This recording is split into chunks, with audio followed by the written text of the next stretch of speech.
good morning. Ito na naman ako at ipapakita ko sa inyo kung ano yung ginagawa ko ngayong araw. Ayan, kakain ako ngayon. Yung ulam ko isda lang po. Siyempre, bago kumain, maghugas muna tayo ng kamay para malinis yung ating kamay. At yan, siyempre, pag bago din kumain, kailangan din tayo mag-pray. At pagkatapos ng pinaliguan ko yung kapatid ko, yan, binihisan ko na kasi pupunta kami sa sa auntie ko. Ang kulit niya ng bata na yan, oh.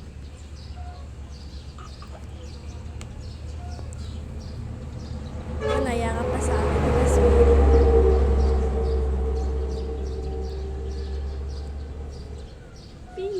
tapos na. Bye-bye daw siya, bye-bye. At ito naman din, nakaligo na din ako at yan yung outfit ko ngayon. Pakikita pa si Marga. Bye-bye! Bye-bye! So, hello guys! Pupunta kami ngayon sa auntie ko. Kasi andun yung mama ko, pinapapunta kami doon. Iwan ko ba? Bye-bye! Dito na ako ngayon papunta na ako sa bahay ng auntie ko. At yan yung daanan papunta sa kanila. Diyan din nagtatrabaho yung papa ko. Yan yung kapatid ko. Sayo pa ng sayo, parang sira. Yan, nagtatrabaho yung papa ko.